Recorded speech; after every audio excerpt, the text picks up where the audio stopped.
मेरी बेटियां है। पुराना जवाब है राजा बड़ा और प्रजा छोटी। पुराना सवाल है कौन अमीर और कौन गरीब। जिंदगी की सच्चाई यही है, एक दिन हम बड़े होते हैं, जवान होते हैं और फिर और बूढ़े हो जाते हैं।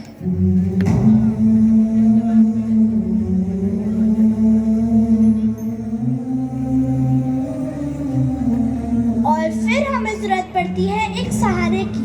और फिर जब सहारे की जरूरत पड़ती है तब सहारा देने के लिए कोई हाथ नहीं होता। उंगली पकड़कर चलना सिखाया था, वो आज हमें बहुत समझने लगे हैं, लेकिन भूल जाते हैं कि एक दिन ये भी बूढ़े होंगे।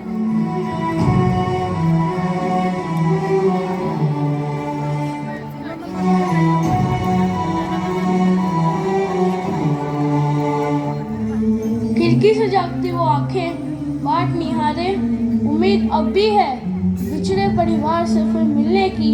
ये सब सोचते हैं, मैं भी सोचता था। मेरा नाम विश्व प्रताप सिंह है। जिंदगी के इस मोड़ पे खड़ा हूँ। 1 साल, ज़्यादा से ज़्यादा 2 साल, इससे ज़्यादा जी नहीं पाऊँगा। कल छोटा बेटा आया था, अपने जमा पैसों से बनाया था इस मकान को। उस वक्त इसकी कीमत सिर्फ 25,000 रुपये थी, लेकिन अब तो ज़मीन के भाव बढ़ गए हैं। आज इसकी कीमत 5 करोड़ रुपए है और आज तो मेरा बड़ा बेटा भी मिलने आने वाला है।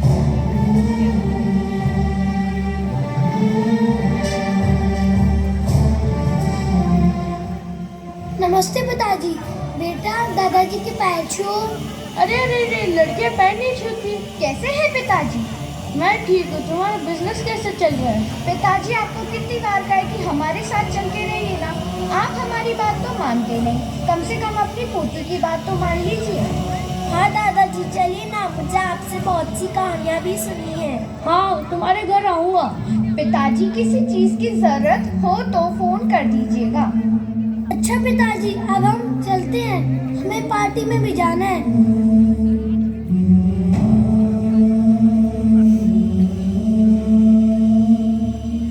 अब सब आते रहेंगे मिलने, जाने वाला जो हूँ मैं, मुझसे मिलने कोई नहीं आता। सब इस मकान से मिलने आते हैं।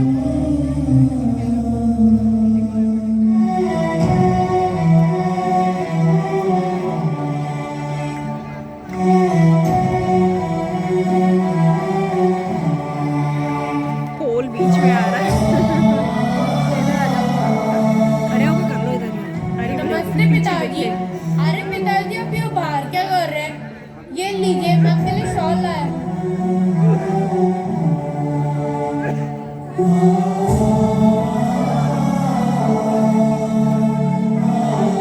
अरे बेटा, बहू को नहीं लाया?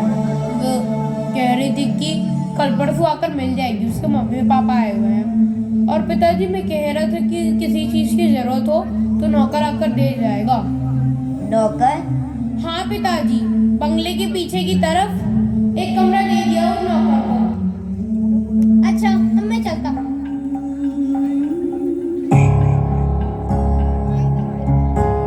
क्यों बोझ हो जाते हैं वो झुके हुए गंदे साहब, जिन पर चढ़कर कभी तुम दुनिया देखा करते थे।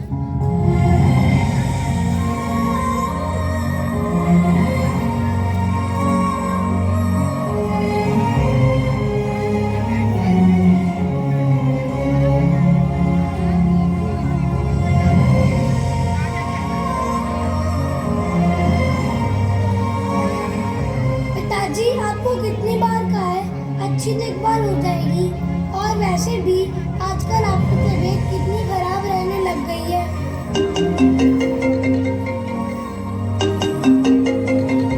बेटा हेलो हेलो, पर मैं आता हूँ। जाओ बेटा जाओ, मुझसे ज्यादा से दीदी, तुम्हारा काम है, तुम बिजनेस मीटिंग के लिए लेट हो रहोगे। जाओ बेटा, तरक्की करो। पिताजी, मैं आपके लिए कुछ खाने का सामान लाया हूँ, मैंने अंदर रखवा दिया है। जब से तेरी माँ गई है, टिफिन टिफिन सेंटर से खाना आ जाता है, ऑटो और टेलीफोन से दवाइयाँ आ जाती हैं, और कुछ मंगवाना हो तो वो भी आ जाता है। इस फोन ने बड़ा साथ दिया है।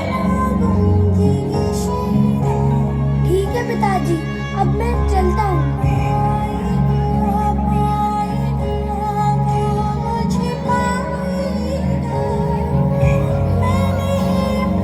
बेटा बस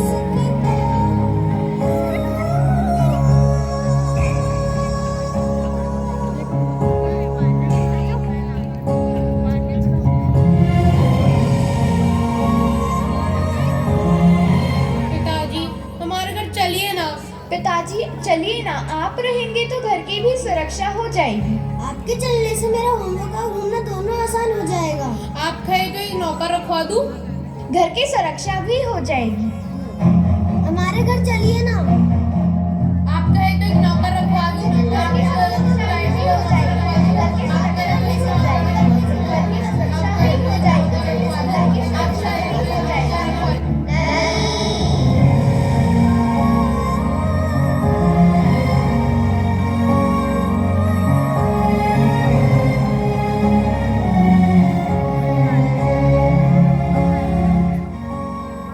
मेरी देखभाल एक नौकर क्या करेगा, मैं मेरी देखभाल खुद ही कर लूंगा।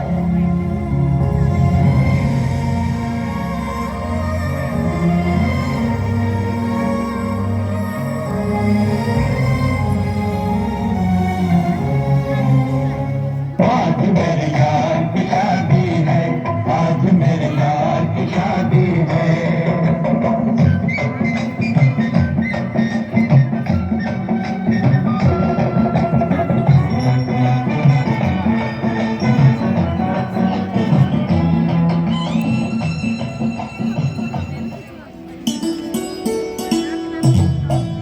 दादाजी, दूल्हा दुल्हन को आशीर्वाद दीजिए।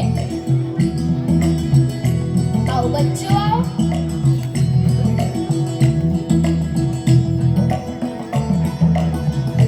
जीते रहो बेटा, जूदो नाव पोतो फलो, तुम्हारे जीवन में खुशियाँ आए। दादाजी, एक फोटो तो खिंचवा लीजिए दूल्हा दुल्हन को आशीर्वाद देते हुए। फोटोग्राफर। दादाजी सिर पे हाथ रखिए, सब लोग मुस्कुराइए।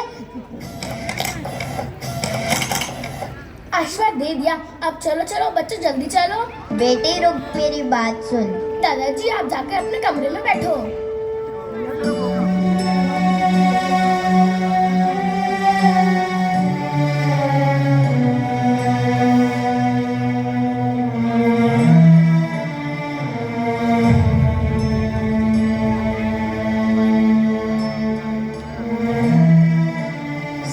साल का हो गया हूँ।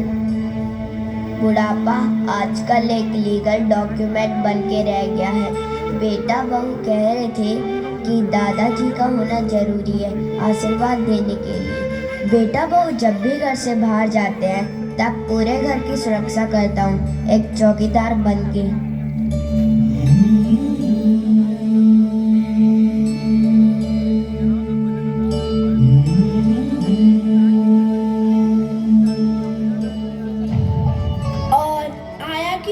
अपने पोती पोतियों की देखभाल भी करती हूँ। और तो और सोसाइटी में एक स्टेटस सिंबल भी तो है घर में बड़े बूढ़ों का होना। पिछली बार जब बेटी गई थी तब नवासी की देखभाल मैंने ही की थी, और इस बार जब बेटी और नवासी दोनों अमेरिका गए हैं तब उनके पालतू कुत्तों की देखभाल भी मैं ही कर रही हूँ।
कुछ अच्छी आदतें हैं और इस गैप को कहते हैं जनरेशन गैप। तो आइए देखते हैं 3 पीढ़ियों के बीच की जनरेशन गैप। लिखे जो खत तुझे वो तेरी याद में हजारों रंग के नजारे बन गए। लिखे जो खत तुझे वो तेरी याद में हजारों रंग के नजारे बन गए। सवेरा जब हुआ तो फूल बन गए, जो रात आई तो सितारे बन गए। लिखे जो खत तुझे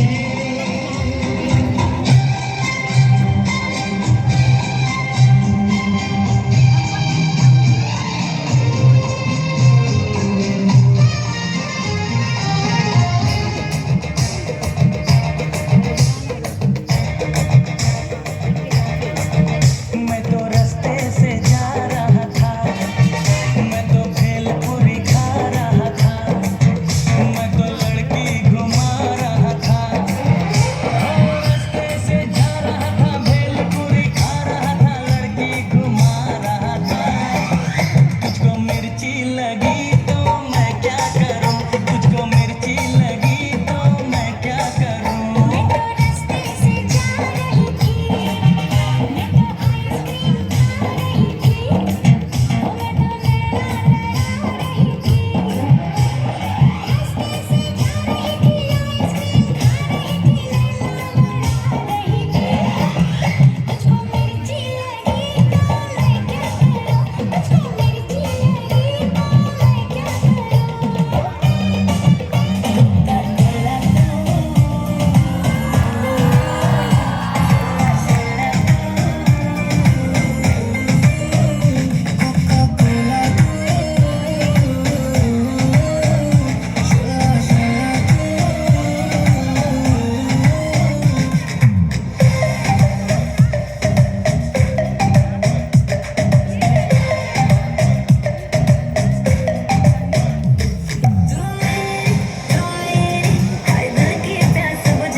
बेटा, मुझे तुमसे कुछ बात करनी है। हाँ माँ बोलो। बेटा, मैं ओल्ड एज होम जाना चाहती हूँ। माँ मगर वहाँ तुम क्यों जाना चाहती हो? बेटा, वहाँ मेरे उम्र के लोग होंगे। यहाँ मुझसे बात करने वाला कोई नहीं है, और वैसे भी तुम लोगों के पास मेरे लिए समय भी तो नहीं है। हाँ माँ देखेंगे देखेंगे।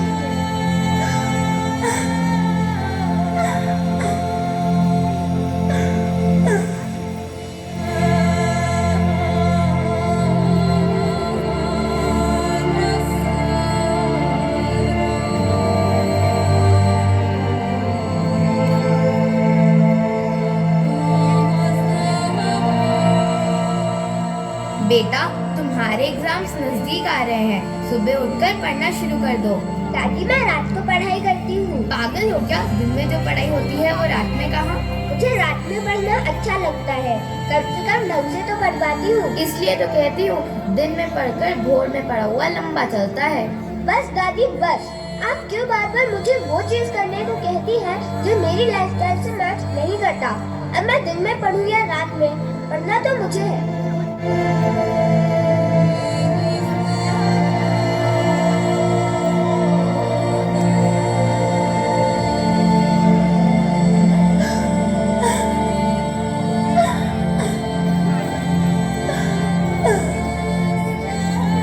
बात कहने को मामूली है पर ज्ञान का सूत्र बांधे हुए है।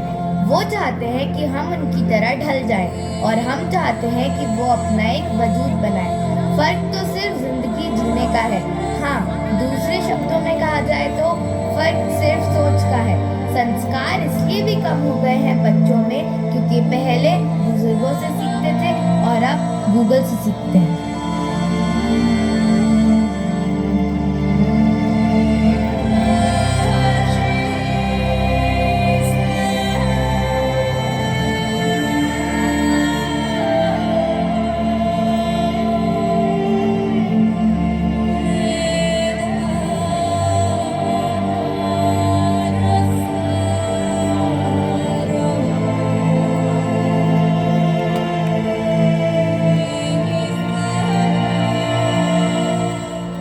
अकेलापन दूर करने के लिए बच्चों को स्कूल ले जाना, दूध लाना, घर की देखभाली, हमें भी समय चाहिए।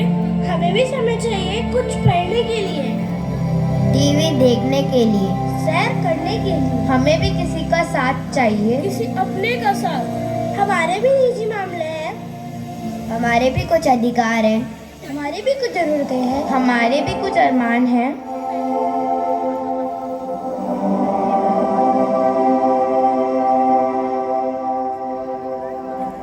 आजकल पैसा माँ बाप से ज्यादा जरूरी हो गया है और वैसे भी जैसे जैसे चीज पुराने होने लगती है आंखों को चुभने लगती है। फिर चाहे वो मेज पड़ा तो दस्ता ही क्यों ना हो या फिर सालों से संभाला एक रिश्ता, जीवन के चक्र से हम गुजरते हैं लेकिन ये भूल जाते हैं कि आज जो किसी का है कल हमारा होगा।